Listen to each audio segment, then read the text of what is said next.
to fix HP laptop that won't turn on or charge. To fix this issue, we need to do a hard reset. Don't worry, it won't delete anything from your laptop.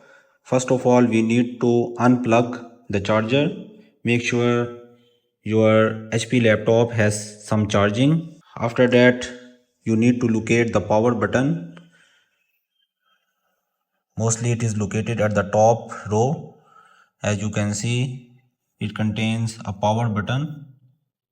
This is the power button. Now hold the power button for 15 seconds. Make sure your timer is on. As you can see, it has lightened up. It is now starting. As you can see, HP logo. It has now started.